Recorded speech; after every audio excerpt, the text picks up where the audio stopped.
সন্ত ৰামপাল গুৰু মহাৰাজ হৈছে এনে এজন মহাপুৰুষ যিজনে নিজৰ সত্য ভক্তি, তত্ত্বজ্ঞান, কৰোণা আৰু সেৱাৰ বলত সমাজত এক নতুন আদৰ্শ বলবৎ কৰিছে।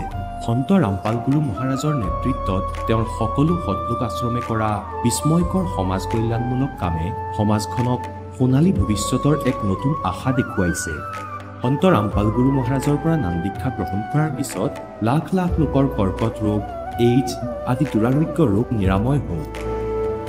সন্তজনাৰ জ্ঞানৰ পৰা অনুপ্ৰাণিত হৈ তেওঁৰ অনুগামীসকলে লাখ লাখ ইউনিট ৰক্তদান কৰে।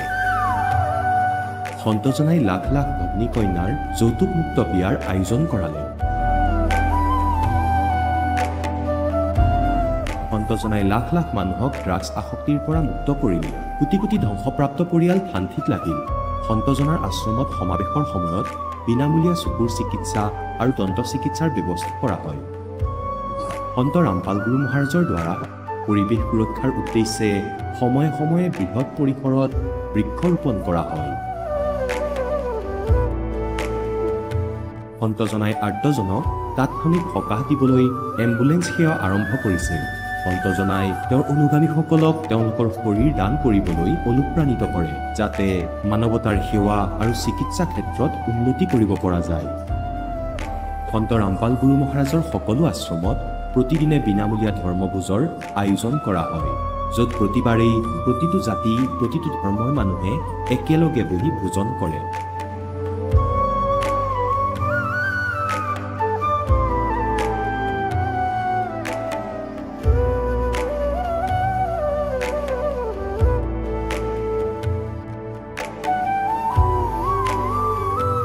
সন্ত ৰামপাল গুৰু মহাৰাজৰ আশ্ৰমত সহস্ৰাধিক বৃদ্ধ বৃদ্ধাই শ্ৰদ্ধা আৰু মৰমেৰে জীৱন যাপন কৰাৰ সুযোগ পায়। তেওঁলোকৰ থকা খোৱাৰ আৰু স্বাস্থ্যৰ সম্পূৰ্ণ দায়িত্ব সন্ত ৰামপাল গুৰু মহাৰাজে বহন কৰে। অনাথ শিশুৰ বাবে সন্ত ৰামপাল গুৰু মহাৰাজৰ সকলো আশ্ৰম বিশেষ বৰদানতকৈ কম নহয়, য'ত তেওঁলোকক শিক্ষা, সংস্কাৰ আৰু ভৱিষ্যতৰ বাবে উন্নত সুবিধা প্ৰদান কৰা হয়। বানপানী, ভূঁইকঁপ বা মহামাৰী যিয়েই নহওক, সন্ত ৰামপাল গুৰু মহাৰাজ আৰু তেওঁৰ অনুগামীসকল সদায় আৰ্তজনৰ বাবে আগ্ৰনোৱা হৈ থাকে।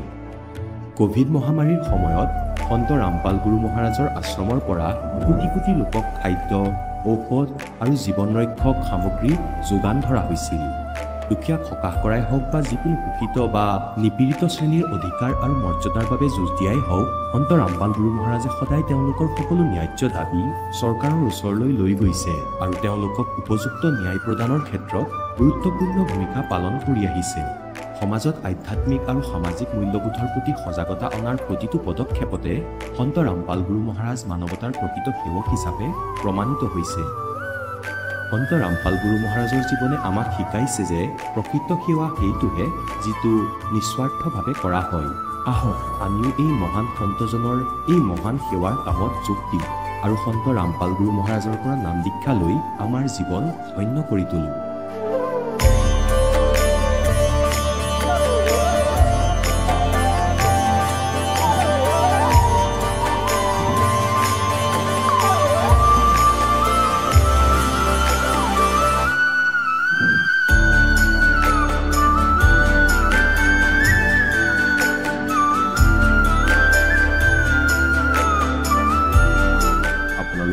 পৰিয়ালৰ সৈতে সৎলোক আশ্ৰমলৈ আন্তৰিকতাৰে আমন্ত্ৰণ জনোৱা হয়।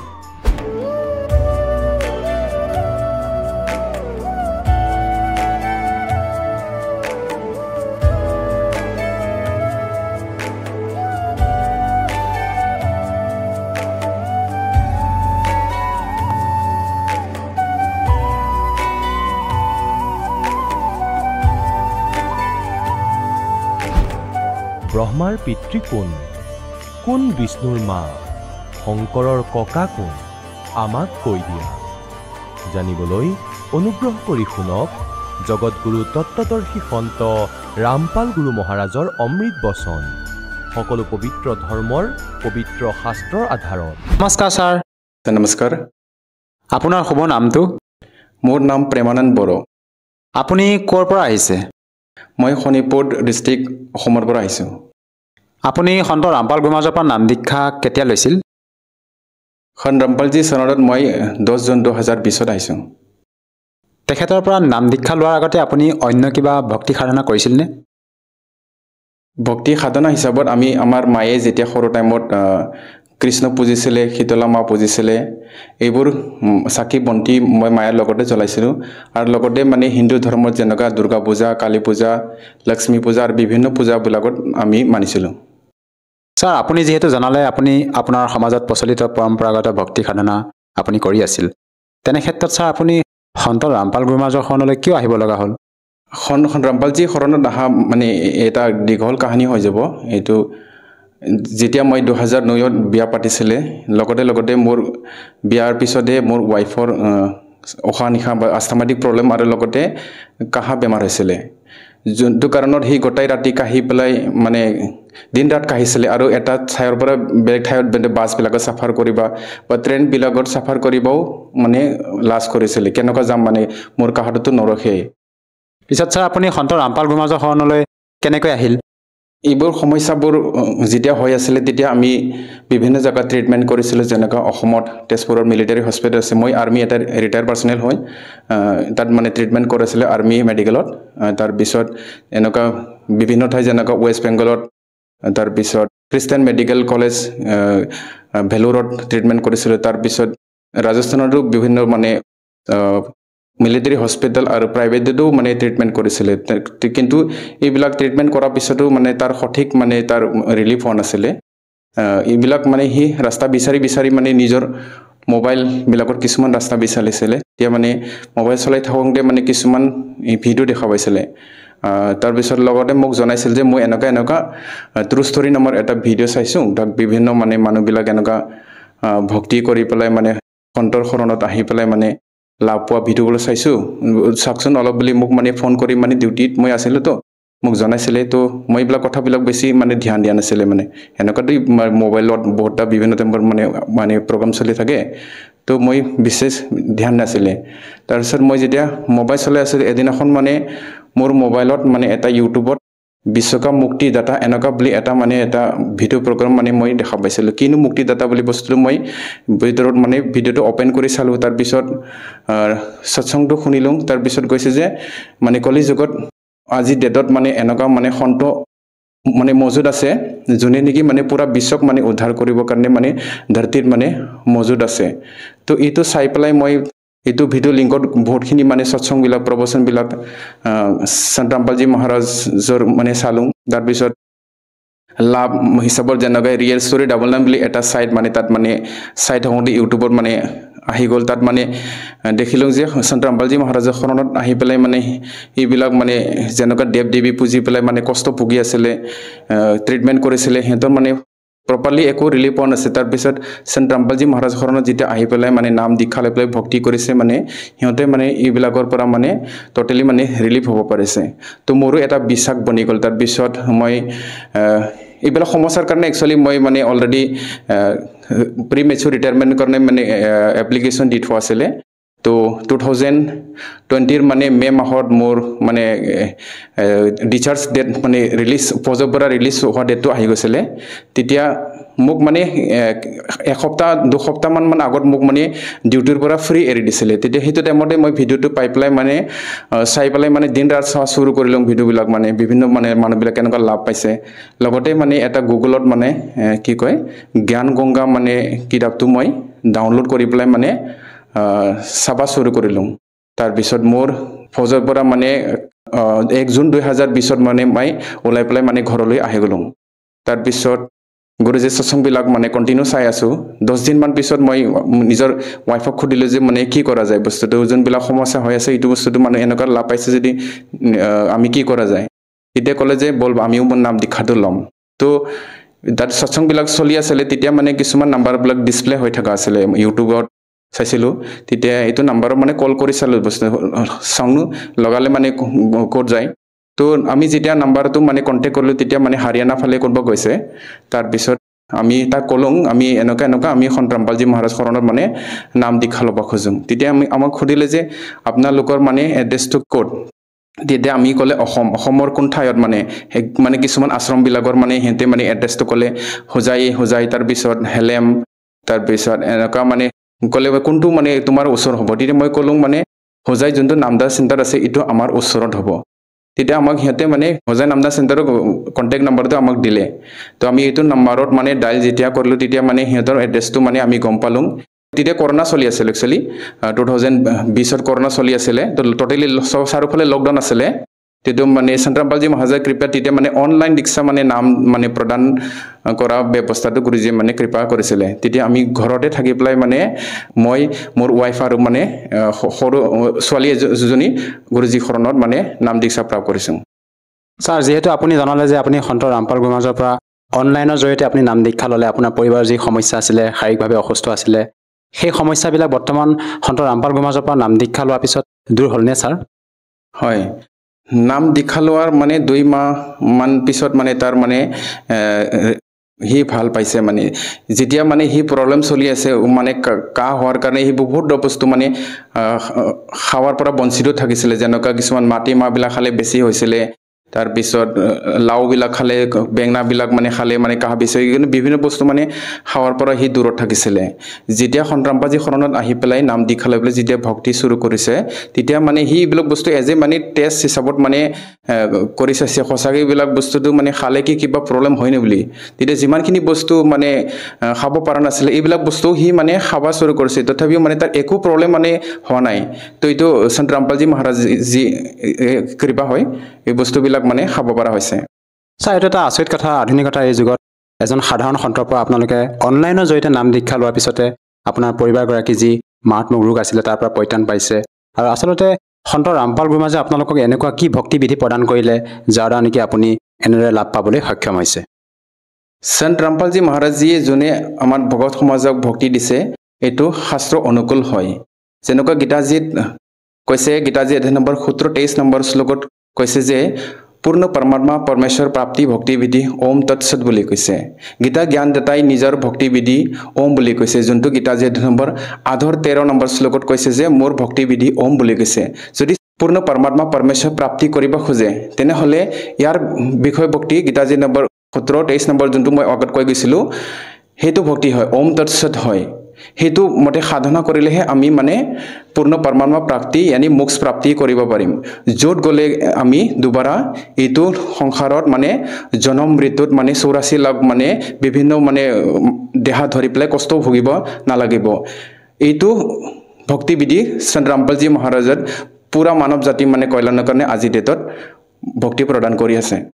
ছাৰ এইটো এটা আচৰিত কথা যিহেতু আপোনালোকৰ সন্ত ৰামপাল গুৰুমহাৰাজ হাৰিয়ানা প্ৰান্তৰ নিবাসী হয় আপোনালোকে অসমৰ পৰা তেখেতৰ পৰা অনলাইনৰ জৰিয়তে নাম দীক্ষা ল'লে আৰু আপুনি এনেধৰণৰ লাভ পাইছে ছাৰ আৰু ইয়াৰ উপৰিও আপুনি পাৰিবাৰিকভাৱে আৰু অন্য কিবা লাভ পাইছেনে ছাৰ হয় সন্ত ৰামপালজী মহাৰাজৰ শৰণ অহাৰ পিছত দিন বহুতটা লাভ পায় আৰ্থিকভাৱে বা শাৰীৰিকভাৱে বিভিন্ন প্ৰকাৰৰ লাভ পায় তাৰ পিছত যেতিয়া সন্ত ৰামপালজী মহাৰাজৰ শৰণত অহাৰ পিছত আমি আমাৰ দ্বিতীয় মানে পুত্ৰী আমি এতিয়া সন্তান পাইছোঁ তাৰ ডেলিভাৰী টাইমত আমি যেতিয়া তেজপুৰ মেডিকেল কলেজত এডমিট কৰিছিলে তেতিয়া ডক্টৰে মানে তাৰ মানে আল্ট্ৰাসাউণ্ড কৰোঁতে মানে কৈছিলে যে যোনটো বেবী হয় সেইটো প্ৰপাৰলি গ্ৰোথ হোৱা নাই আৰু ডেলিভাৰী কৰাটো মানে সিহঁতৰ কাৰণে ইম্পচিবল বুলি মানে কৈ পেলাই সিহঁতে কি ক'লে আমাক মানে নেক্সট মানে হায়াৰ মানে মেডিকেলত মানে ৰেফাৰ কৰিলে ৰেফাৰ কৰাত আমি গুৱাহাটীৰ মানে আয়ুৰচন্দ্ৰা বুলি এটা মেডিকেল হস্পিটেল আছে তাত এডমিট কৰিলোঁ এডমিট কৰাৰ লগে তাৰপিছত সন্ত ৰামপালজী মহাৰাজৰ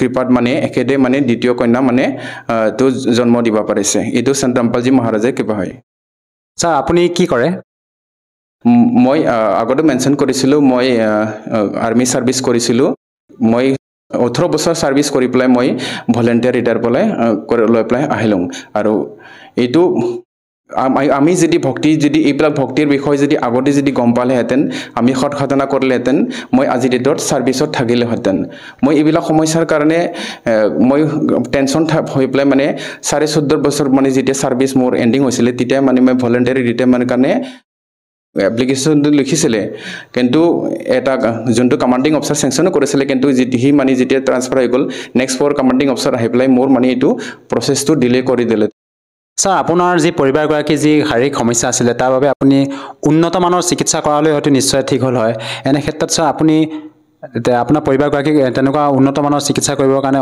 কিবা ডক্টৰ ওচৰলৈ আৰু নিছিলনে আপুনি অলৰেডি আমি এইবিলাকৰ সমস্যাটো মানে সমাধান কৰিবৰ কাৰণে মই অলৰেডি মেনশ্যন আগত কৰিছিলোঁ ভেলোৰ হস্পিটেল যোনটো মানে ইণ্ডিয়াত মানে মানা জানা কি জবকি মানে বিশ্বৰ মানে বিভিন্ন মানে স্পেচিয়েলিষ্ট ডক্টৰ আহি পেলাইও সিহঁতে তাত ট্ৰিটমেণ্টটো কৰে কিন্তু তাতো সমাধান হ'ল আমি যেতিয়া সন্ত ৰামপালজী মহাৰাজৰ শৰণত আহি পেলাই নাম দীক্ষা লৈ পেলাই ভক্তি স্বৰূপ মানে সৎসাধনা স্বৰূপ কৰিলোঁ তেতিয়া তাৰ পিছত আমাক মানে মেডিকেললৈ এইবিলাক মানে ৰাউণ্ড মাৰিবলৈ মানে এতিয়া দৰকাৰ নপৰে ছাৰ যেহেতু আপুনি সন্ত ৰামপাল গুৰুমহাৰাজৰ পৰা নাম দীক্ষা লোৱাৰ পিছতে আপুনি বিভিন্ন প্ৰকাৰে লাভ পাইছে আৰু আপোনাৰ পৰিবাৰগৰাকী যি মাৰাত্মক ৰোগ আছিলে তাৰ পৰা আপুনি পৰিত্ৰাণ পালে আপোনাৰ পৰিবাৰগৰাকী বৰ্তমান সুস্থ এনে ক্ষেত্ৰত ছাৰ আপুনি আমাৰ দৰ্শকসকলক কি বাৰ্তা দিব বিচাৰিব যিসকলে আজি আপোনাক টিভি স্ক্ৰীণত প্ৰত্যক্ষ কৰি আছে যেহেতু আপুনি বিভিন্ন প্ৰকাৰে লাভ পাইছে বৰ্তমান সন্ত ৰামপাল গুৰুমহাৰাজৰ পৰা নাম দীক্ষা লৈ আমি যোন ভগৱানবিলাকক যে ব্ৰহ্মা বিষ্ণু মহেশ্বৰক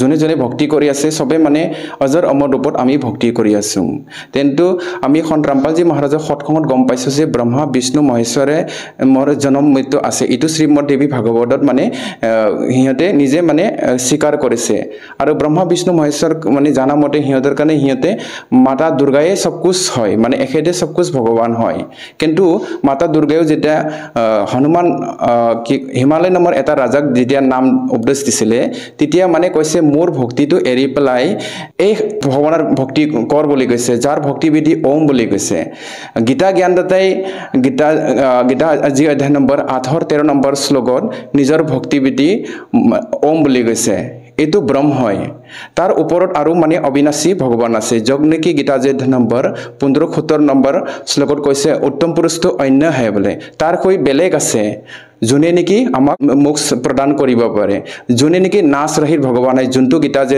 নম্বৰ 2-17 নম্বৰ শ্লোকত কৈছে আৰু গীতা জ্ঞান দাতাই নিজৰ মানে জন্ম মৃত্যুটো গীতা যে নম্বৰ 2-12 অধ্যায় নম্বৰ 4-5 আৰু বিভিন্ন ঠাইৰ মানে মোৰ জন্ম মৃত্যু স্বীকাৰ কৰিছে যোনটো ভগৱানৰ যদি নিজৰে জন্ম মৃত্যু আছে আমি কেনেকৈ মানে ভক্তি জন্ম মৃত্যু ৰহিত হ'ব পাৰিম কিতাজিত মানে স্পষ্ট বৰ্ণন আছে যোনটো সৎসংগটো সন্ত ৰামপালজী মহাৰাজে দেখায় যে আমি যদি মোক্ষ প্ৰাপ্তি নহয় 84 লাখ প্ৰকাৰত আমি কষ্ট ভুগিব লাগিব মানে জীৱ জন্তুৰ দেহাত ধৰিব লাগিব ইয়াৰ কাৰণে আমি নিজৰ সৎগ্ৰন্থক আমি মানে খুলি চাব লাগিব বাস্তৱিক মানে ভগৱান কোন হয় ছাৰ যেহেতু আপুনি ব্ৰহ্মা বিষ্ণু মহেশ্বৰতকৈ ওপৰ মানে পৰমাত্মা অন্য কোনোবা হয় বুলি আপুনি মত ব্যক্ত কৰিছে ছাৰ এইটো আমি কেনেকৈ মানি ল'ম আমি যিহেতু পূৰ্বৰে পৰা আমাৰ যিসকল আমাৰ আধ্যাত্মিক শ্ৰদ্ধালু আমাৰ সমাজত প্ৰচলিত পৰম্পৰাগত সাধনা হিচাপে আমাক ব্ৰহ্মা বিষ্ণু মহেশ্বৰকে পৰমাত্মা বুলি ভক্তি বিধি প্ৰদান কৰি আহিছে তেনে ক্ষেত্ৰত ছাৰ আমি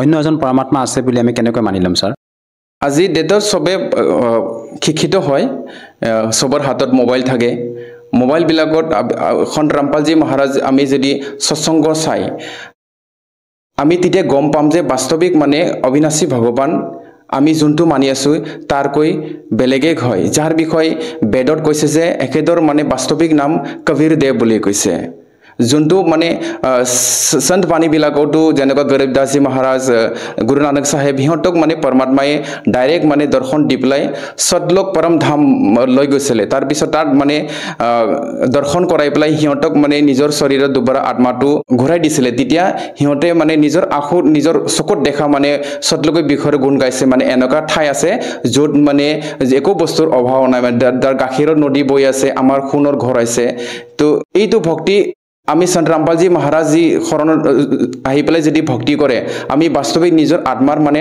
ঠাইত যাব পাৰিম য'ত গ'লে দুবাৰা আমি ইয়াত পুনৰ মৃত্যুৰ লগত ঘূৰি নাহিম যদি আমি যদি ব্ৰহ্মা বিষ্ণু মহেশ্বৰ স্তৰত যদি ভক্তি কৰে সিহঁতৰ ভক্তি সাধনাটো সিহঁতৰ লোক লগে হয় ব্ৰহ্মা পুজিলে ব্ৰহ্মা লোক বিষ্ণু পুজিলে বিষ্ণু লোক শিৱ পুজিলে শিৱ লোক এনেকৈ যদি আমি ব্ৰহ্ম পূজোঁ তেতিয়া ব্ৰহ্ম লোক মানে গৈ পাম কিন্তু গীতাজী 8-16 নম্বৰ শ্লোক কৈছে যে ব্ৰহ্ম লোকে গুচি গ'লেও আমি যদি পুণ্য না কৰি পেলাই দুবাৰা মানে ইয়াৰ পৃথিৱীৰ লগত মানে ইয়াৰ কষ্ট ভুগিবৰ কাৰণে আহিব লাগিব বাস্তৱিক যে আমি যেটো পৰম শান্তি লাগে এইটো আমি পূৰ্ণ পৰমাত্মা পৰমেশ্বৰৰ ভক্তি কৰিব লাগিব যাৰ বিষয়ে গীতা যে নম্বৰ 17-23 নম্বৰ শ্লোকত কৈছে যে একেতৰ ভক্তি বিধি ওম তৎসৎ বুলি কৈছে ছাৰ যিসকল দৰ্শকে আজি আপোনাক টিভি স্ক্ৰীণত প্ৰত্যক্ষ কৰি আছে আপুনি তেওঁলোকক কি সন্দেহ দিব বিচাৰে যাতে তেওঁলোকেও আপোনাৰ দৰে উপকৃত হ'ব পাৰে মানৱ সমাজলৈ বিনম্ৰ প্ৰাৰ্থনা যে আপোনালোকে সন্ত ৰামপালজী মহাৰাজ সৎসংগ বিভিন্ন ছ'চিয়েল মিডিয়া যেনেকুৱা ইউটিউব ফেচবুকবিলাকত সন্ত ৰামপালজী মহাৰাজ সৎসংগ কৰি টাইপ কৰি পেলাই আপুনি চালে আপোনালোকে প্ৰবচনবিলাক পাব প্ৰবচনবিলাক যেতিয়া চাব তেতিয়া আপোনালোক মানে বাস্তৱিক ভগৱানৰ বিষয়ে জানকাৰী হৈ যাব আৰু লগতে লগতে আমাৰ সাধনা বুলি এটা টিভি চেনেল আছে য'ত নেকি 7:30 পৰা 8:30 লৈকে মানে প্ৰত্যেক দিন মানে তাৰ মানে সৎসংগটো চলে তাত মানে নাম্বাৰবোৰ মানে ডিসপ্লে হয় মানে তলত তাৰ পিছত লগতে লগতে গুৰুজীয়ে বহুতখিনি পুস্তক লিখিছে যেনেকৈ জ্ঞান গংগা গীতা তেৰা জ্ঞান অমৃত জীৱনৰ সুবনকৰ ইয়াৰ বাহিৰেও বহুতখিনি কিতাপ লিখিছে আমি এখেতে লিখা যদি কিতাপবিলাক পঢ়ে তেতিয়া আমি বাস্তৱিক মানে ভগৱানৰ বিষয়ে জানকাৰী হৈ যাম আৰু জানকাৰী হৈ পেলাই যদি নিজৰ আত্মাই কল্যাণ কৰিব খোজে তো আমি মানে যোনটো সন্ত ৰামপালজী মহাৰাজে মানে শাস্ত্ৰ অনুকূল ভক্তি দিছে সেইটো ভক্তিটো আমি চুৰুলৈহে এইবিলাক লাভটো পাম যদিহে কোনো লোকে তেখেতৰ পৰা সহজভাৱে নাম দীক্ষা ল'ব বিচাৰে কেনেকৈ ল'ব পাৰিব সন্ত ৰামপালজী মহাৰাজ শৰণত অহাটো খুব বহুতে সহজ হয় আজি ডেটত প্ৰত্যেক হাতত মোবাইল থাকে সবে মানে মোবাইল চলে নিজৰ মোবাইলত যাই পেলাই আপোনালোকে সন্ত ৰামপালজী মহাৰাজৰ লিখা প্ৰবচনটো সন্ত ৰামপালজী মহাৰাজ সৎসংগ কৰি টাইপ কৰি পেলাই যদি সাৰ্চ কৰিব আপোনালোকে প্ৰবচনটো শুনি পাব তো তলত মানে এইবোৰ সৎসংগ যেতিয়া চলি থাকিব নাম্বাৰবোৰ বহুতখিনি ডিসপ্লে হয় লগতে লগতে সন্ত ৰামপালজী মহাৰাজ লিখা বিভিন্ন পুস্তকবিলাকতো নাম্বাৰটো মানে প্ৰিন্টেড ৰূপত থাকে এইবিলাক নাম্বাৰৰ কন্টেক্ট কৰিলে আমি নিজৰ মানে ঘৰৰ ওচৰত নামদান কেন্দ্ৰ আছে যেনেকৈ অসমতে এতিয়া বিভিন্ন ঠাইত মানে সন্ত ৰামপালজী মহাৰাজ কৃপাত নামদান চেণ্টাৰ খোলা হৈছে তো ওচৰত নামদান চেণ্টাৰলৈ যাই পেলাই আমি সন্ত ৰামপালজী মহাৰাজ সৎভক্তি লৈ পেলাই সৎভক্তি নাম দীক্ষা লৈ পেলাই সৎভক্তি সাধনা কৰিব পাৰিম ধন্যবাদ থাকিল ছাৰ এতিয়া জগতগুৰু তত্ত্বদৰ্শী সন্ত ৰামপাল গুৰু মহাৰাজৰ সৎসংগৰ মাধ্যমেৰে সেই অদ্বিতীয় আধ্যাত্মিক জ্ঞানৰ বিষয়ে জানি লওঁ যাৰ মাধ্যমেৰে আপোনালোকেও প্ৰাপ্ত কৰিব পাৰিব এনেকুৱা আধ্যাত্মিক মানসিক আৰু ভৌতিক সুখ যি এতিয়ালৈকে কেৱল আপোনালোকে মীৰাবাই ধ্ৰুৱ প্ৰহ্লাদ আদি কেইজনমান ভক্তৰ জীৱন কথাতহে শুনিছে এতিয়া শুনক তত্ত্বদৰ্শী সন্তৰ সৈতে শাস্ত্ৰ অনুকূল ভক্তি সৎসংগ এনেকুৱা অদ্বিতীয় আধ্যাত্মিক জ্ঞান যাৰ প্ৰমাণ আছে সকলো ধৰ্মৰ সকলো পবিত্ৰ শাস্ত্ৰত ভগৱান বিষ্ণুৱে স্বয়ং কৈছে নিজৰ মাকৰ স্তুতি কৰে দুৰ্গা দেৱীৰ তুমি শুদ্ধ স্বৰূপা এই সমগ্ৰ সংসাৰ তোমাৰ পৰাই উদ্ভাসিত হৈ আছে মই ব্ৰহ্মা আৰু শংকৰ আপোনাৰ কাৰণেই আমি বৰ্তমানত আছো আৰু আমাৰতো আবিৰ্ভাৱ মানে জন্ম আৰু তিৰুভাৱ মানে মৃত্যু হয় আমি অবিনাশী নহয় এতিয়া পুণ্যাত্মাসকল যেনেকৈ এই দাসৰ পৰা মন্ত্ৰ আপোনালোকে বৰবালাৰ পুৰণি আশ্ৰমখনত পালে সেইবাবে সেই পুৰণি আশ্ৰমখন অমৰনাথ হয় য'ত আপোনালোকে সেই মন্ত্ৰ পালে এতিয়া আপোনালোকে সেই বৰবালা আশ্ৰমলৈ শিৰ দোৱাবলৈ যাব নালাগে সেই মন্ত্ৰ জপ কৰিলেহে আপোনালোকৰ মুক্তি হ'ব এতিয়া সেই মন্ত্ৰ আপোনালোকক এই দাসে য'তেই নিদিয়ক আগতে ঘৰে ঘৰে গৈছিলোঁ ঘৰত গৈ মন্ত্ৰ দিছিলোঁ গতিকে তেওঁলোকৰ বাবে সেই স্থানেই হ'ল অমৰনাথ য'ত এই মন্ত্ৰ পাইছিলে গতিকে সেই অমৰ মন্ত্ৰ পোৱা স্থানৰ পৰা মুক্তি নাপাব শিৰ দোৱা বা নোদোৱাই সেই মন্ত্ৰৰ জপেৰে মৰ্যাদাত থাকি সাধনা কৰিলেহে আপোনাৰ মুক্তি হ'ব এতিয়া যেনেকৈ আগতে আমি নগৰে নগৰে গৈ সৎসংগ কৰিছিলোঁ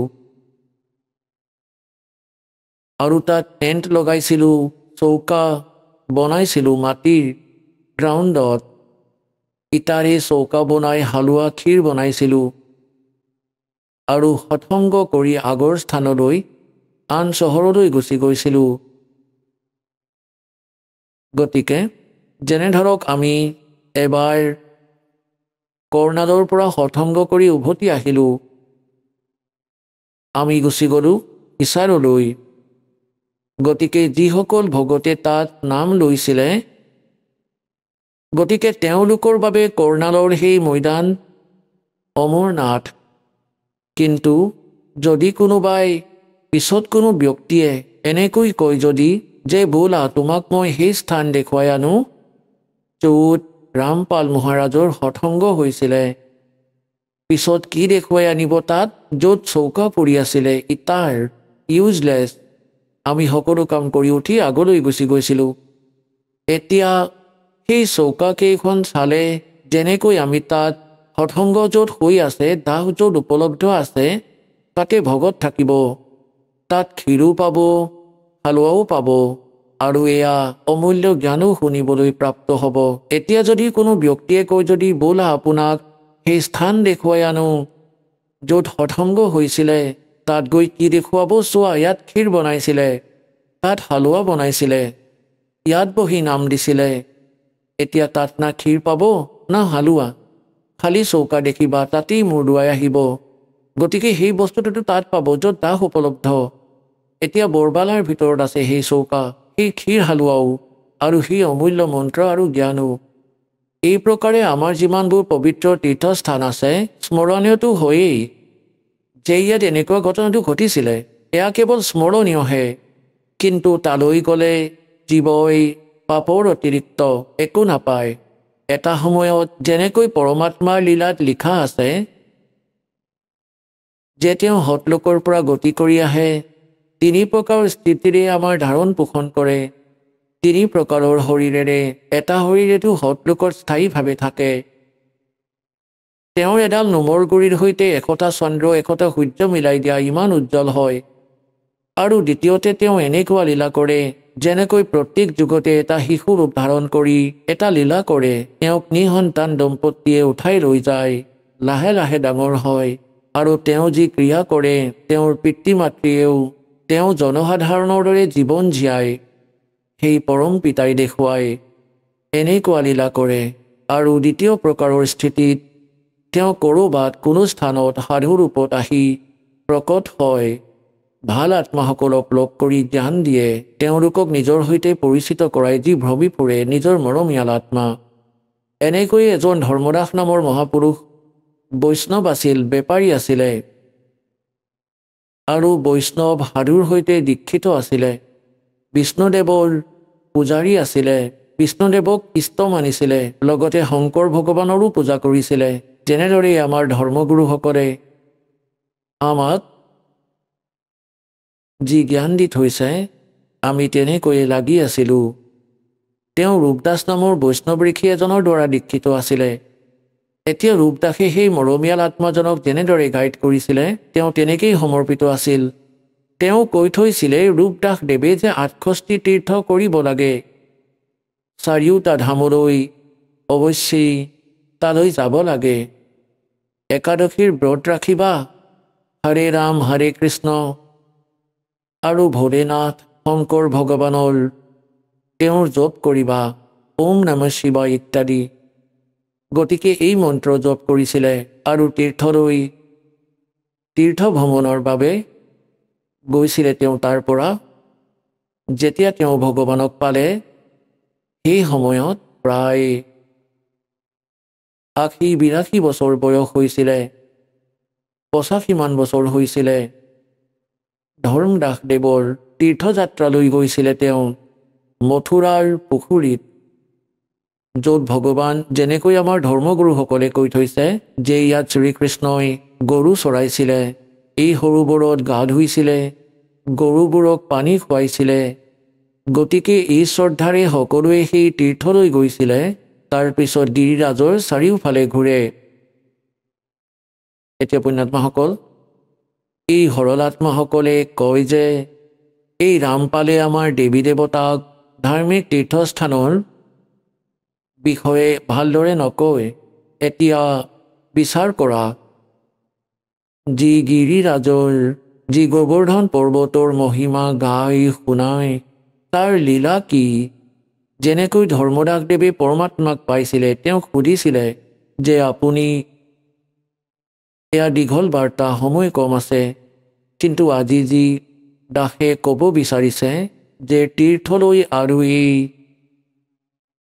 স্মৰণীয় স্থানলৈ গ'লে জীৱৰ মুক্তি নহয়, আৰু কেৱল পাপে হয়, পুণ্য নহয়। পুণ্য এই কাৰণে নহয় কাৰণ শাস্ত্ৰ শ্ৰীমদ ভাগৱত গীতাত বৰ্ণনা নাই ইয়াৰ। যদি এই সাধনা শাস্ত্ৰত বৰ্ণিত নাই, গীতাৰ অধ্যায় নম্বৰ 16 মন্ত্ৰ 23 স্পষ্টই কৰি দিছে যে শাস্ত্ৰবিধি ত্যাগ কৰি যিয়ে মনৰ মতে আচৰণ কৰে, তেওঁলোকে কোনো লাভ নাপায়, না সুখ হয়, না গতি হয়, না কোনো সিদ্ধিপ্ৰাপ্ত হয়, ইউজলেছ। গতিকে ধৰ্মদাসদেৱে পৰমাত্মাক জীৱিত মহাত্মা ৰূপত পালে। প্ৰথমতেতো গীতাৰ পাঠ কৰি আছিলে ভগৱানে। প্ৰথমতেতো পুখুৰীত গা ধুই আহিলে। তাৰপিছত বিষ্ণুদেৱৰ এটা মূৰ্তি আছিলে, সেইটোক গা ধুৱালে, নতুন কাপোৰ পিন্ধালে, পুৰণা কাপোৰবোৰ ধুই শুকাব দিলে ভগৱানৰ। তাৰপিছত ধূপ চাকি জ্বলাই, তাৰপিছত ধূপ ধূনা জ্বলোৱাৰ পিছত গীতাৰ পাঠ কৰিব ধৰিলে। পৰমাত্মা ওচৰত বহিলে 20-30-50 ফুটমান দূৰত আৰু মনোযোগেৰে শুনি আছিলে, যেন বৰ ভাল লাগিছে। ধৰ্মদাসেতো এনেই এটা অধ্যায় পঢ়ে, কিন্তু সেইদিনা শকত 4-5টা অধ্যায় পঢ়ি পেলালে। এইটো কথা জানি ওচৰত বহি থকা এজন মুছলমানে আমাৰ ধাৰ্মিক জ্ঞানৰ সৈতে কিমান প্ৰভাৱিত হয়। যেতিয়া সকলোবোৰ শুনালে ভগৱান ওচৰত আহি বহিল আৰু ক'লে, হে মহাত্মাদেৱ, মই ভ্ৰমিত আত্মা হয়। চাওক পুণ্যাত্মাসকল, আমাৰ পিতাই আমাৰ ওচৰলৈ আহিবলৈ কিমান কষ্ট কৰিবলগীয়া হয়, কাৰণ কালে আমাৰ বুদ্ধি ইমান বেয়া কৰি দিছে ভুল জ্ঞানেৰে, আৰু এই মিছাসুখত ইমান ৰঙীন কৰি দিছে। ব্ৰহ্মা বিষ্ণু মহেশ্বৰক ইষ্ট মানিবলৈ দি তেওঁলোকৰ পূজাত দৃঢ় কৰি দিলে। গতিকে নিজকে দাস বুলি কৈ, অজ্ঞানী বুলি কৈ, আৰু সেই জীৱাত্মাক বিদ্বান বুলি কৈছে, মহাপুৰুষ বুলি কৈছে আৰু মহাৰাজ বুলি কৈছে, কাৰণ তেওঁ বৈষ্ণৱ পৰম্পৰাৰে দীক্ষিত হৈছিলে আৰু চতুৰ্থ আশ্ৰমলৈও গৈছিলে, সন্ন্যাস লৈছিলে। প্ৰায় সন্ন্যাসৰ অৰ্থ হ'ল ভগৱানৰ ভক্তিতেই বেছি সময় দিছিলে। গতিকে তেওঁক কৈছিলে ভগৱানে যে, হে মহাৰাজদেৱ, মোক কিবা জ্ঞান শুনাওক, আপোনাৰ জ্ঞান বহুত ভাল লাগিছে মোৰ, কিন্তু মই বুজি পোৱা নাছিলোঁ। তেতিয়া ধৰ্মদাসে কোৱাত লাগিল যে 68টা তীৰ্থ কৰিব লাগে, ৰামকৃষ্ণৰ জপ কৰিব লাগে, ওম নমঃ শিৱায় মানে ভগৱান শিৱৰ ভক্তি কৰিব লাগে। তেতিয়া ভগৱানে ক'লে যে, আপুনি আপোনাৰ দীক্ষা দিয়ক মোক, মই অলপ ভক্তি কৰিম। তেতিয়া ধৰ্মদাসে ক'লে যে, মই দীক্ষা দিয়াৰ অধিকাৰী নহয়, আৰু এনেকৈ দীক্ষা দিলে কোনো লাভ নহয়। মই আপোনাক মোৰ গুৰুদেৱ ৰূপদাসৰ সৈতে লগ কৰাই দিম, আপুনি তেওঁৰ পৰা দীক্ষা লৈ ল'ব, আৰু বিনা কোনো আজ্ঞাৰে অধিকাৰীৰ পৰা না দীক্ষা লোৱাজনৰ লাভ, দীক্ষা দিয়াজনৰহে পাপ বেছি হয়। মই এনেকুৱা ভুল কৰিব নোৱাৰোঁ। তেতিয়া পৰমাত্মাই ক'লে যে, তেতিয়ালৈকে মোৰ অলপ আশংকা দূৰ কৰক, যাতে মই আপোনাৰ গুৰুদেৱৰ ওচৰলৈ গৈ দীক্ষিত হ'ব পাৰোঁ। তেতিয়া পৰমাত্মাই কি ক'ব ধৰিলে ধৰ্মদাসে যে, আমি কোনো জীৱ হিংসা নকৰোঁ, আমিতো বৈষ্ণৱ সাধু, আমি মাছ মাংস নাখাওঁ। তেতিয়া পৰমাত্মাই ক'লে যে, চাওক, ইয়াত আপুনি কি ক্ৰিয়া কৰিলে যে গিৰিৰাজৰ সম্পূৰ্ণ এপাক কৰিলোঁ মই, এই গোবৰ্ধনৰ চাৰিওফালে কৰিলোঁ, আৰু আজি ইয়াত থাকিম, আৰু এয়া ভগৱানৰ এয়া ধাম হয়, তীৰ্থস্থান হয় মথুৰাৰ, ইয়াত স্নান কৰিছোঁ। ইয়াত স্নান কৰিলে বহুত পুণ্য পোৱা যায়, ইয়াত বহুত ডাঙৰ ডাঙৰ লাভ হয়, মুক্তি পায়, আৰু গিৰিৰাজৰ চাৰিওফালে ঘূৰিলে জীৱৰ কল্যাণ হয়। পৰমাত্মাই ক'লে যে, আপুনি গীতাক সত্য বুলি মানেনে? ক'লে, হয় মানো। আপুনি কি নাম জপ কৰে? হৰে ৰাম হৰে কৃষ্ণ, কৃষ্ণ কৃষ্ণ হৰে হৰে, ৰাধে ৰাধে শ্যাম মিলাদে। এই মন্ত্ৰ কি গীতাত আছে? ক'লে, নহয় নহয়, গুৰুৱে যি মন্ত্ৰ দিয়ে তাৰ পৰাই লাভ হয়। গীতাৰ অধ্যায় নম্বৰ 16 শ্লোক নম্বৰ 23 কৈছে যে, শাস্ত্ৰবিধি ত্যাগ কৰি আপুনিও পঢ়ি আছিলে।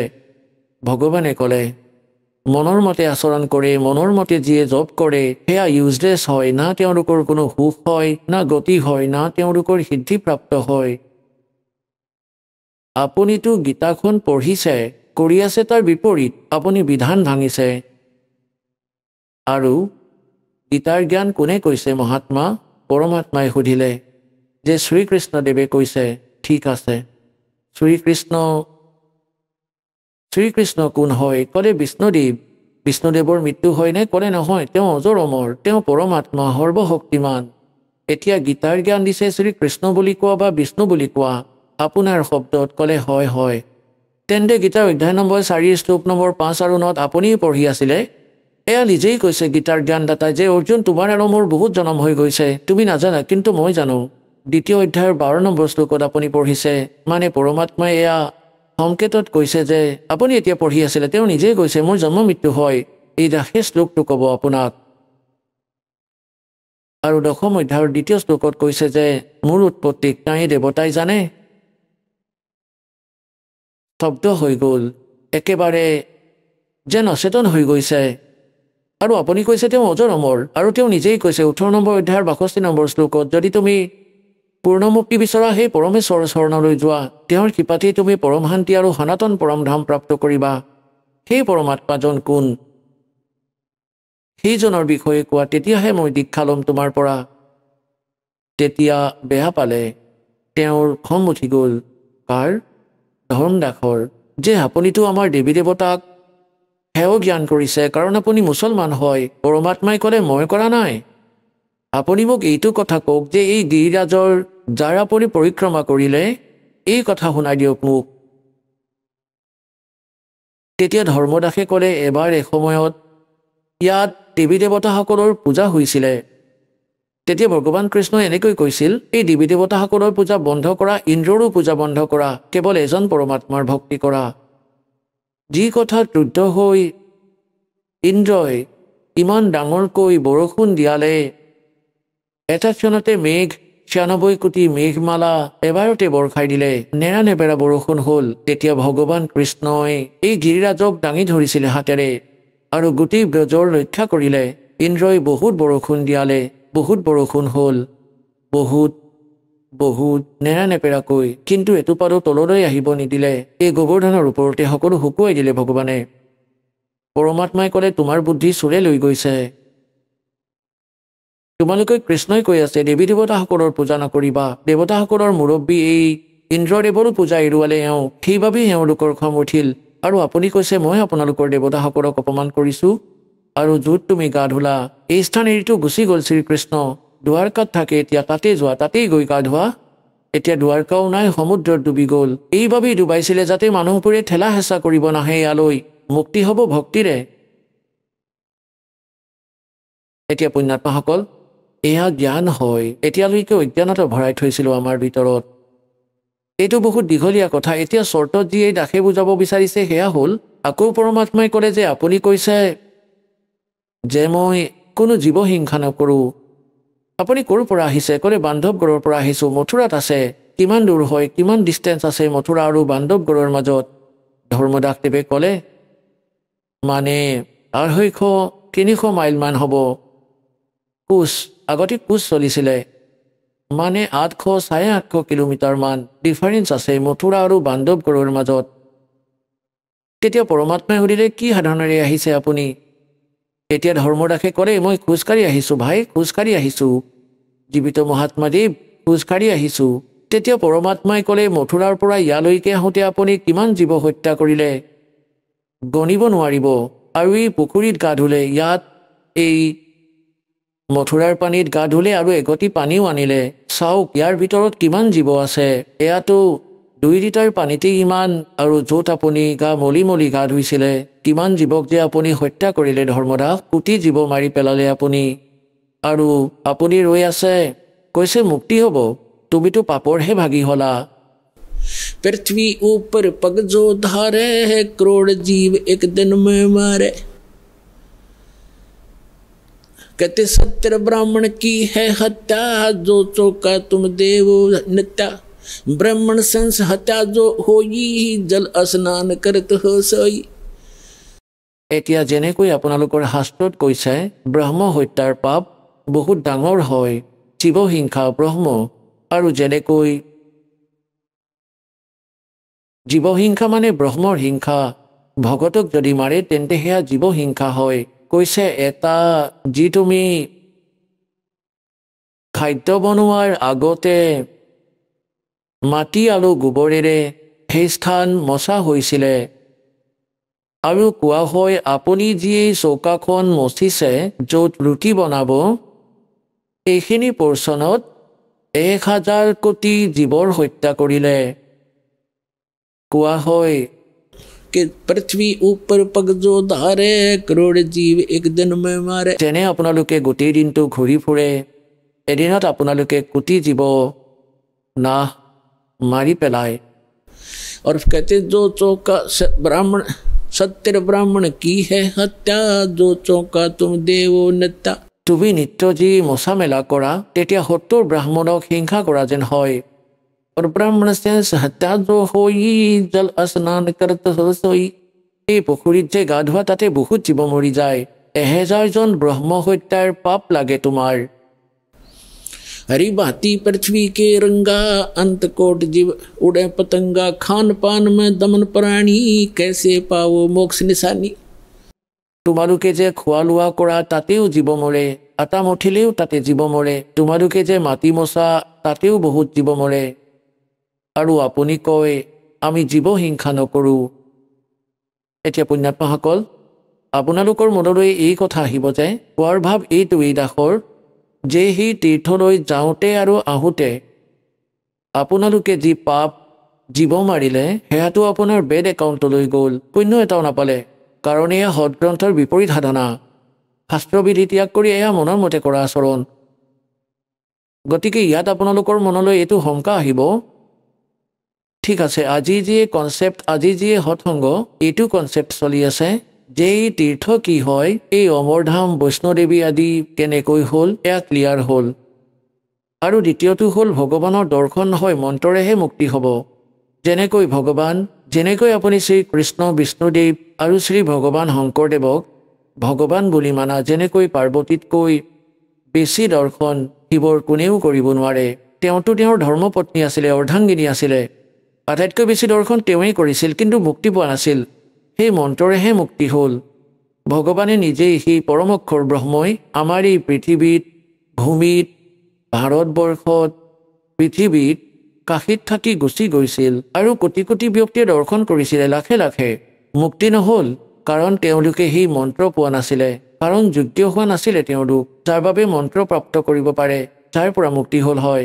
গতিকে সেই মন্ত্ৰ আৰু সেই সময় এতিয়া আহিছে পুণ্যাত্মাসকল। এতিয়া কলিযুগৰ সেই পিতৃ মাতৃ ধন্য যাৰ দ্বাৰা আপোনালোকৰ জন্ম হ'ল, আৰু এনেকুৱা সময়ত যি পৰমাত্মাই পূৰ্বতে নিৰ্ধাৰিত কৰিছিলে। এতিয়া সেই সময় আহি গৈছে, সেই কমপ্লিট কোৰ্চ আপোনালোকৰ প্ৰাপ্ত হ'ব আৰু এই মন্ত্ৰৰে মুক্তি হ'ব, যি আজি এই দাসৰ লগত উপলব্ধ। ইয়াক প্ৰাপ্ত কৰক আৰু নিজৰ কল্যাণ কৰক।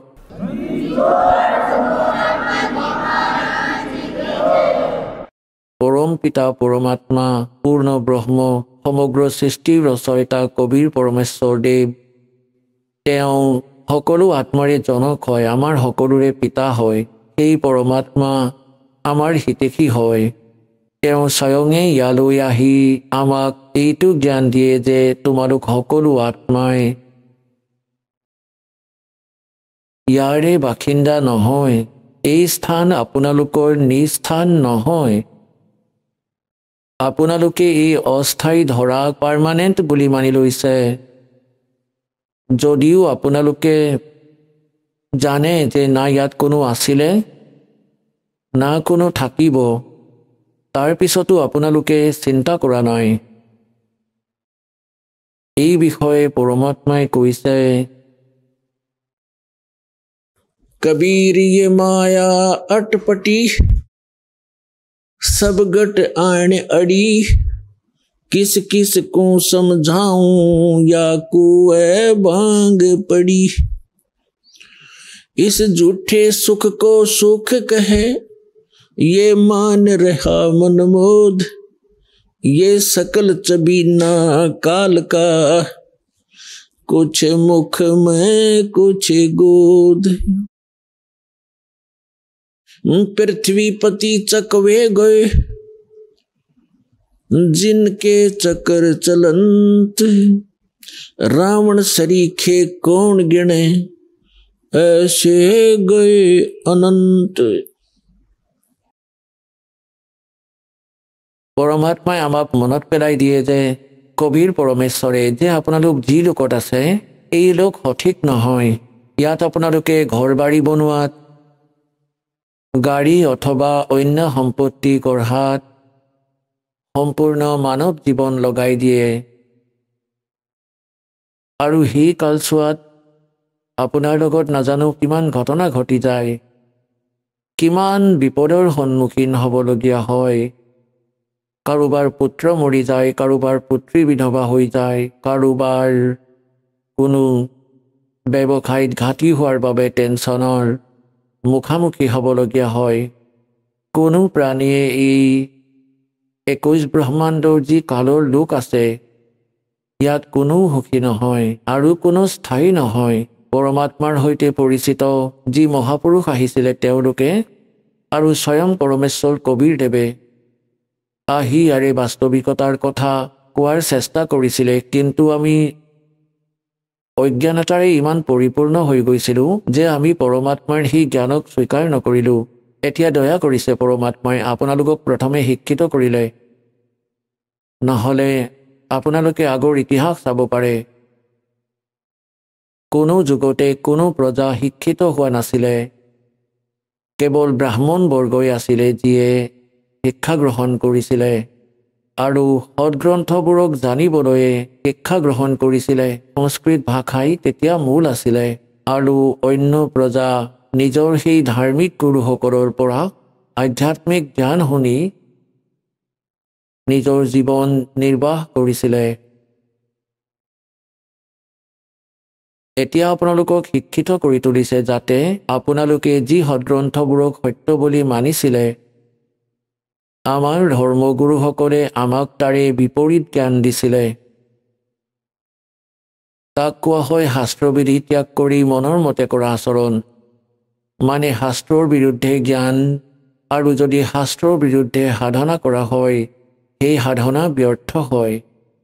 ইয়াৰ প্ৰমাণ আছে শ্ৰীমদ ভাগৱত গীতাৰ অধ্যায় নম্বৰ 16 শ্লোক নম্বৰ 23 আৰু 24।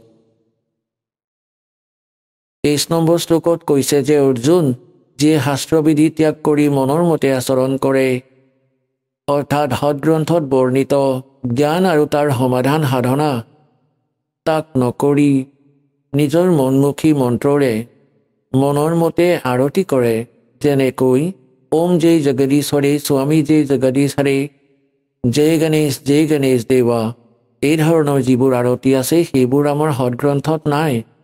সদগ্ৰন্থৰ পৰিচয়ো আপোনালোকক দিম, সদগ্ৰন্থবোৰ কি কি, আৰু বহুবাৰ আগতেও আপোনালোকক সদগ্ৰন্থৰ বিষয়ে কৈছোঁ যে মূল সদগ্ৰন্থ কোন কোনবোৰ হয়, যিবোৰ গড গিভেন, আৰু ঋষিমুনিসকলে বনোৱা গ্ৰন্থ কি কি হয়, সেয়া পুৰাণ, উপনিষদ, আৰু গড গিভেন কোনবোৰ সদগ্ৰন্থ হয়, যি চাৰিও পবিত্ৰ বেদ, পবিত্ৰ শ্ৰীমদ ভাগৱত গীতা আৰু পবিত্ৰ সূক্ষ্ম বেদ, যি complete god given complete spiritual knowledge হয়, পূৰ্ণ পৰমাত্মাৰ দ্বাৰা দিয়া সম্পূৰ্ণ আধ্যাত্মিক জ্ঞান হয়, সেয়া সূক্ষ্ম বেদ।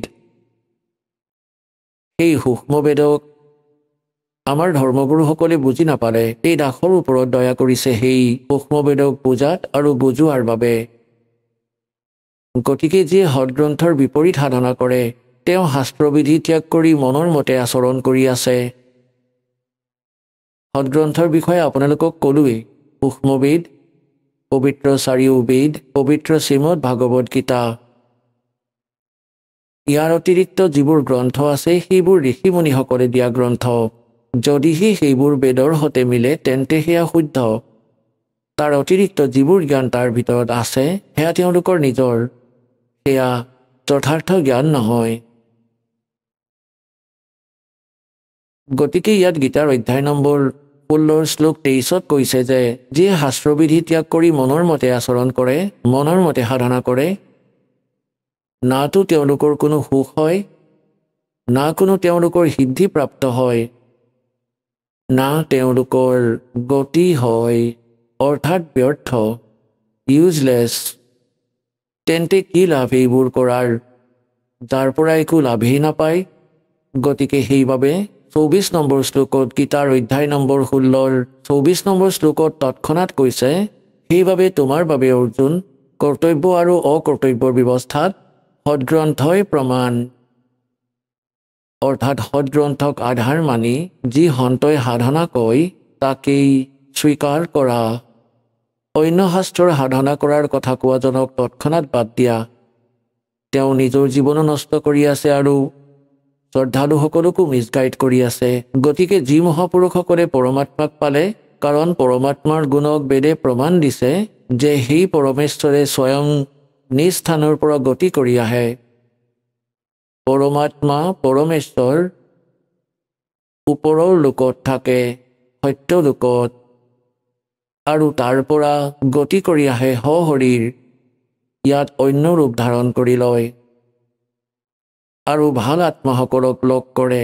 যিসকল দৃঢ় ভক্ত তেওঁলোকক উপদেশ দিয়ে, যথাৰ্থ জ্ঞান বুজায়, নিজৰ সৈতে পৰিচিত কৰাই সৎলোক নিজ স্থানলৈ লৈ গৈ আকৌ এৰি দিয়ে ইয়াত। আৰু সেই পৰমাত্মাই তিনি স্থিতিত আমাৰ কেয়াৰটেক কৰে, আমাৰ চোৱা চিতা কৰে। এটা ৰূপত তেওঁ স্বয়ং থাকে সৎলোকৰ ভিতৰত, তাত পৰমাত্মা নৰ আকাৰত, তাতো নৰ আকাৰত থাকে, আৰু ইয়ালৈ আহিলেও পৰমাত্মা নৰ আকাৰতেই আহে।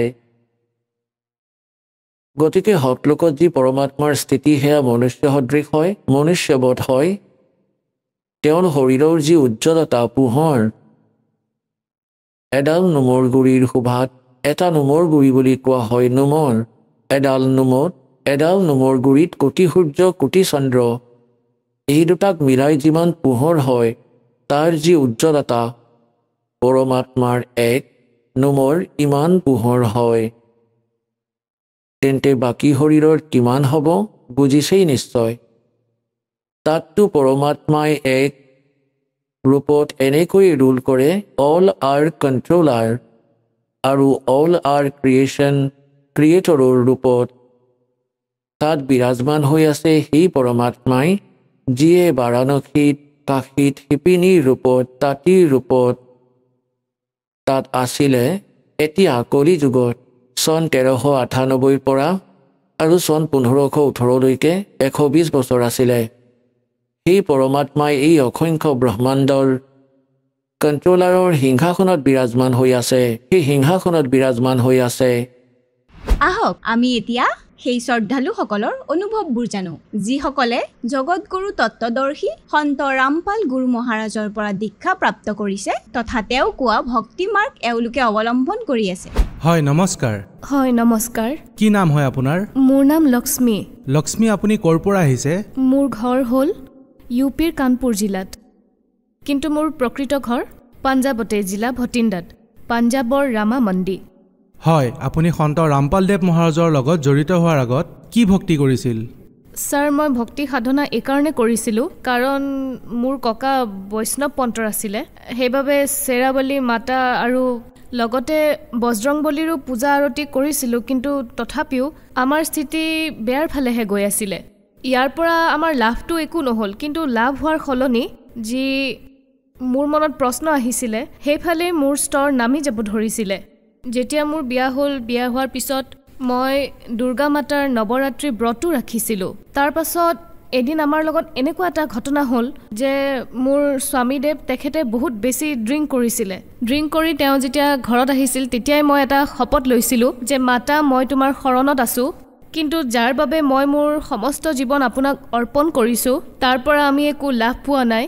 গতিকে মই বাকী যি আছিলে তেওঁৰ সকলোবোৰ বস্তু বান্ধি মই নদীত উটুৱাই দিলোঁ যে আজিৰ পৰা যদি জীৱনত ভক্তি কৰোঁ তেন্তে সঁচা পৰমাত্মাৰহে কৰিম, নহ'লে মই মোৰ জীৱন এনেকেই ব্যৰ্থ কৰি পেলাম। হয়, আপুনি আগতে যি ভক্তি কৰিছিল সেই ভক্তি কৰাৰ বাবে আপুনি একো লাভ নাপালে, তেন্তে আপুনি সন্ত ৰামপালদেৱ মহাৰাজৰ শৰণলৈ কেনেকৈ আহিল? ছাৰ, 2010ৰ কথা, মোৰ ভণ্টিৰ বিয়া আছিল। মই গাঁৱলৈ গৈছিলোঁ। তালৈ যাবলৈ গৌৰৱধাম এক্সপ্ৰেছেৰে হিচাৰলৈ গৈছিলোঁ। এখন জ্ঞান গংগা নামৰ কিতাপ সন্ত ৰামপালদেৱ মহাৰাজৰ শিষ্যই সেই কিতাপখনৰ প্ৰচাৰ কৰি আছিল। মই সেই কিতাপখন ল'লোঁ আৰু সেইখন পঢ়ি মোৰ মনত আস্থা জাগি উঠিল। সেই কিতাপখন পঢ়ি উৎসাহ জাগিল। মই সেই কিতাপখন পঢ়ি মোৰ চকু পানী আহি গ'ল। মই কান্দিলোঁ যে পৰমাত্মা যদি আছে এই পৃথিৱীত ক'ৰবাত নহয় ক'ৰবাত আছে। সেই কিতাপখন লৈ মই ঘৰলৈ আহিলোঁ আৰু মোৰ দেউতাক দিলোঁ। মোৰ দেউতাই সেই কিতাপখন পঢ়িলে আৰু ময়ো সেই কিতাপখন পঢ়িলোঁ। সেই কিতাপখন পঢ়ি আমাৰ মনত ইমান বিশ্বাস জাগি উঠিল যে মোৰ মনৰ যি আশাবোৰ ভাঙি যাব ধৰিছিলে, সেই কিতাপখন পঢ়াৰ পিছত মোৰ মনৰ আশা আকৌ জাগি উঠিল। তেতিয়া মোৰ দেউতাই ক'লে যে ৰ'বা, নাকান্দিবা, পৰিস্থিতি মানুহৰেই আহে, চিন্তা নকৰিবা, আমি সময় এটা উলিয়াই তালৈ যাম এবাৰ। কিন্তু আমি গম পোৱা নাছিলোঁ যে পৰমাত্মা তাতেই বহি আছে আৰু আমি কেৱল এই উদ্দেশ্যেৰে গৈছিলোঁ যে যিখন কিতাপ পঢ়ি আমাৰ মনত ইমান শান্তি আহিছে যে যি গৃহস্থ জীৱনত আমি ইমান ব্যস্ত হৈ পৰিছিলোঁ সেইখন কিতাপ পঢ়াৰ পিছত দেউতাই ক'লে যে পুত্ৰী নাকান্দিবা এবাৰ তোমাক আৰু ল'ৰা ছোৱালীৰ সৈতে নিশ্চয় লৈ যাম মোৰ মনত ধাৰণা আহি গ'ল মই কিতাপখন যেতিয়াই মই সেই কিতাপখন পঢ়োঁ মোৰ মনত কম্পন উৎপন্ন হয় যেতিয়া কম্পন আহে তেতিয়া মই ভাবোঁ যে মালিক এনেকুৱা কিয় হয় যদি ক'ৰবাত সঁচা মাৰ্গ বিচাৰি পাওঁ তাত নিশ্চয় কিবা নহয় কিবা মনত নিশ্চয় ঘটে সেই কিতাপখন পঢ়াৰ পিছত মোৰ মনত এনেকুৱা কিবা এটা আছিলে যিয়ে মোক বিচলিত কৰিছিলে মোৰ শৰীৰত যি ভূত প্ৰেতৰ বাধা আছিল সেইটো বহুত দিনৰ পৰা হৈয়ে আছিলে মোৰ ইমান গম্ভীৰ স্থিতি হৈ গৈছিল যে মই ইমান চিন্তাত পৰিছিলোঁ যে ইমান ভয়ংকৰ বেমাৰে পালে যেতিয়া ডক্টৰে মোক উত্তৰ দি দিলে তাইৰ শুশ্ৰূষা কৰক আৰু ঘৰত নিয়ক এৰ বেছি সময় নাই তাৰ পাছত সন্ত ৰামপালদেৱ মহাৰাজৰ শৰণলৈ মোক লৈ গ'ল মই পৰমাত্মা সন্ত ৰামপালদেৱ মহাৰাজৰ শৰণলৈ আহিলোঁ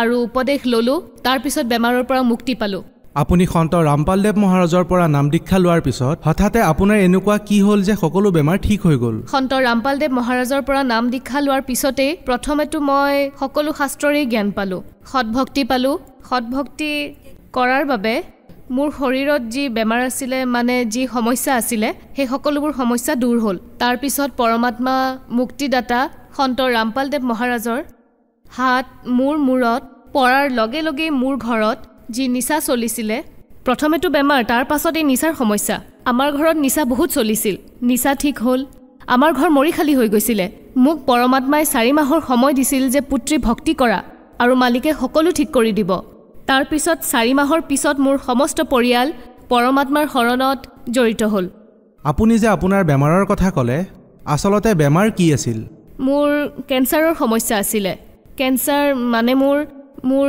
জৰায়ুত কেঞ্চাৰ হৈছিলে ডক্টৰে হাত দাঙি দিছিলে মোৰ যি কেঞ্চাৰৰ সমস্যা আছিল 12 বছৰৰ পৰা 12 বছৰ ধৰি মোৰ শৰীৰত সমস্যা আছিল কিন্তু গম পোৱা নাছিলোঁ যে কি সমস্যা আছিল কিন্তু যেতিয়া পৰমাত্মা সন্ত ৰামপালদেৱ মহাৰাজৰ শৰণলৈ গ'লোঁ কেঞ্চাৰে ইমান ভয়ংকৰ ৰূপ লৈছিলে যে 2 ইউনিটহে তেজ আছিল মোৰ শৰীৰত আপুনি আপোনাৰ কেঞ্চাৰৰ চিকিৎসা ক'ত ক'ত কৰাইছিলে ছাৰ মই চিকিৎসা চিৰসা কালাবাৰী ভাটিন্দা চণ্ডীগড় সকলো ৰিপৰ্ট আছে কিন্তু বৰ্তমান নাই মোৰ লগত কিন্তু ঘৰত পৰি আছে সকলো তেওঁলোকে মোক ঘৰলৈ লৈ যাব কৈছিলে শুশ্ৰূষা কৰিবলৈ কৈছিলে যে মোৰ বাছাৰ কোনো আশা নাই ছাৰ মোৰ কেঞ্চাৰৰ বেমাৰ থকা বাবে মোৰ তেজৰ কথা গম পোৱা নাছিল যে বহুতে উঠোতে অথবা খোজ কাঢ়োতে মোৰ তেজ কিমান ওলাই যায় তাৰ কোনো চিকিৎসা নাছিল ডক্টৰৰ ওচৰতো নাছিল কিন্তু যেতিয়া সন্ত ৰামপালদেৱ মহাৰাজৰ শৰণলৈ গ'লোঁ তাতহে সমাধান পালোঁ যে সেই তেজক পৰমাত্মাই এনেকুৱা তেওঁ মোক যেতিয়া সৎভক্তি আৰু নাম উপদেশ দিলে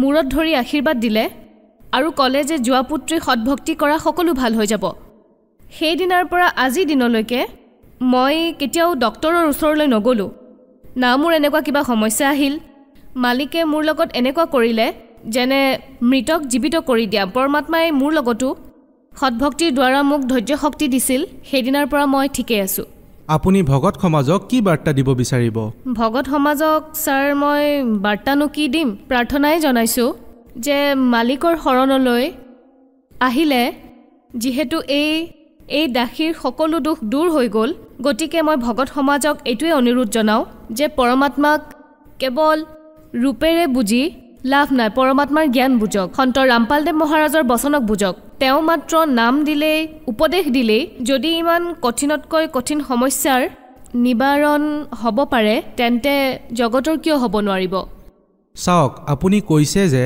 সন্ত ৰামপালদেৱ মহাৰাজে আপোনাৰ কেঞ্চাৰ ঠিক কৰি দিলে আপোনাৰ স্বামীৰ বেয়া নিচা অতৰাই পেলালে কিন্তু তেওঁ আজি জেলত তেন্তে আনে নাম দীক্ষা কিয় ল'ব সন্ত ৰামপালদেৱ মহাৰাজৰ নাম উপদেশ লোৱাৰ মাত্ৰে যদি মোৰ দৰে ইমান গম্ভীৰ সমস্যাও কেঞ্চাৰৰ দৰে বেমাৰো ঠিক হ'ব পাৰে গতিকে নাম উপদেশ লোৱাৰ বাবে যদি কোনো ভগত ভাই মালিকৰ শৰণলৈ আহিলে যদি ভাল হয় জগতগুৰু তত্ত্বদৰ্শী ৰামপালদেৱ মহাৰাজৰ শৰণলৈ আহি নাম উপদেশ লৈ তেওঁৰ নাম শব্দতেই ইমান শক্তি আছে যে সকলো সমস্যাৰ সমাধান হ'ব পাৰে হয় ধন্যবাদ সৎ সাহেব